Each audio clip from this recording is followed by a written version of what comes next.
Existem algumas situações em que as margens de dois elementos podem colapsar, ou seja, em que os dois elementos, pelo menos a margem de um desses dois elementos deixa de ter efeito, ou se há um dos elementos que não tem margem, esse elemento assume a margem de um outro elemento dependendo da sua disposição, dependendo da disposição desse elemento na página. Então, eu vou-vos apresentar aqui dois cenários em que isso pode acontecer. Quando, por exemplo, temos dois elementos de HTML colocados um depois do outro. Então, temos aqui o nosso primeiro elemento e o nosso segundo elemento, e vamos imaginar que este primeiro elemento tem uma margem vertical inferior e este segundo elemento tem uma margem vertical superior. Quer dizer, neste momento, então temos aqui o elemento 1 e o elemento 2, neste momento o que eu tenho ali é que apenas o meu elemento 2 não tem qualquer margem e o meu elemento 1 tem uma margem inferior de 100 pixels, não é? Que é esta margem aqui. Então vamos ver o que é que acontece quando eu digo que o meu elemento número 2 tem uma margem superior, uma margin top, de, por exemplo, 50 pixels. Ok, vamos aqui fazer refresh. Não acontece absolutamente nada. Mesmo que eu coloque aqui 200 pixels, aliás, se eu colocar 200 pixels vai acontecer qualquer coisa. Então vamos ver o que é que acontece. Aumentamos a margem em 100 pixels, ou seja, em vez de 100, ela passa a ter 200. Então, o que é que acontece aqui? Dependendo da dimensão de cada uma das margens, vão acontecer coisas diferentes. No primeiro exemplo, o que acontece quando eu não tenho qualquer margem,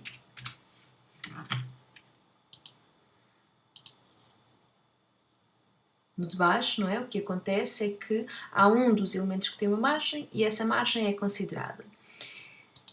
Se o meu outro elemento tiver uma margem, neste caso o de cima tem uma margem inferior e o de baixo, se o meu elemento de baixo tiver uma margem superior, vamos por assim, margin top. Mas se essa margem for inferior ou igual à margem do meu elemento superior, então essa margem não é contabilizada e o que acontece é que apenas é contabilizada a margem do elemento que tem a margem maior. Ou seja, o elemento de cima tem uma margem inferior de 100 pixels e o elemento a seguir tem uma margin top de apenas 50 pixels, ou se tivesse de 100 era igual.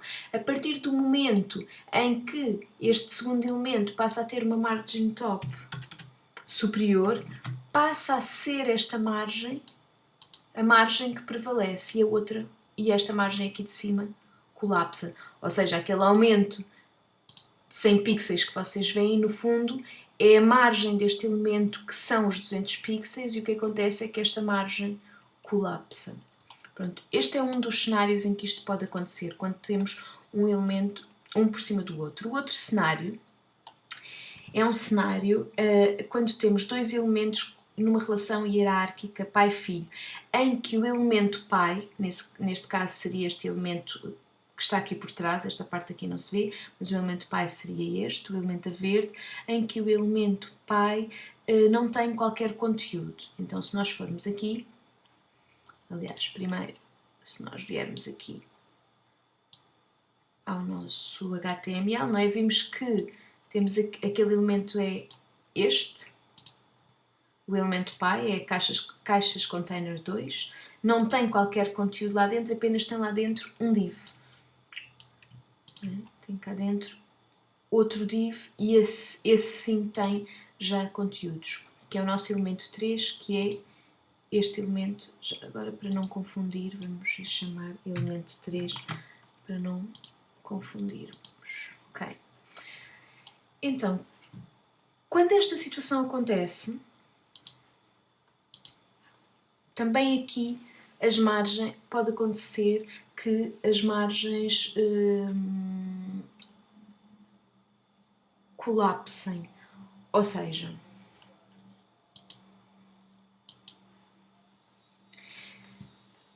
deixa-me ver aqui. Portanto, se ambos os meus dois elementos têm uma margem, têm a margem top definida, então a margem dos dois elementos, uma das margens colapsa, ou seja, deixa de ser contabilizada, e apenas a margem, o elemento que tem a margem maior, à semelhança do cenário anterior, prevalece. Se a margem do outro elemento for inferior ou igual, então no fundo a margem que prevalece é sempre a margem do elemento que é superior, que tem um valor superior. Aqui a questão, o que está aqui em causa é que em ambas as situações as duas margens não são somadas, ou seja, a partir do que poderia ser, o que poderíamos esperar aqui é que, por exemplo, se nós pusermos aqui uma margem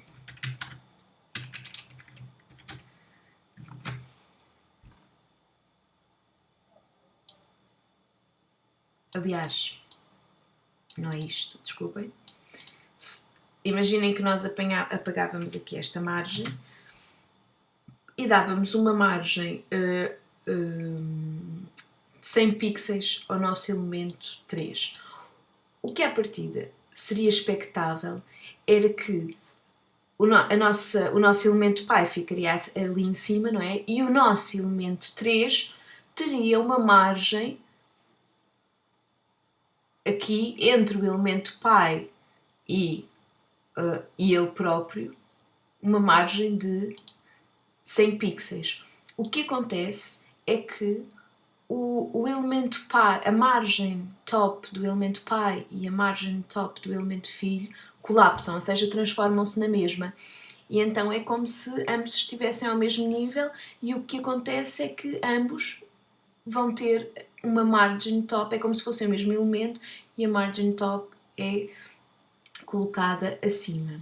Uma forma de resolver isto poderia ser, que é uma forma que se usa, de dar um padding ao nosso elemento pi, por exemplo, um padding de 1 pixel para cima.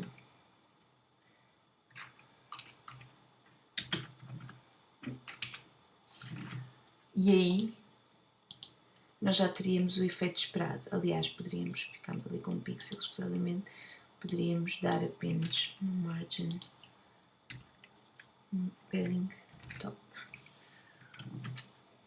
Ok? Este seria o comportamento que nós esperaríamos à partida quando colocássemos apenas que o elemento 3 tinha uma margem top de 100%, de 100 pixels. O que acontece é que se não usarmos esta pequena solução, que é pôr ali um padding, e aí o elemento pi já passa a comportar-se da forma esperada, o que acontece quando não temos esta situação é que a margem do elemento pi colapsa, não é? De certa forma, com a margem do seu elemento filho, e aí ambos têm uma margem têm a margem do elemento filho.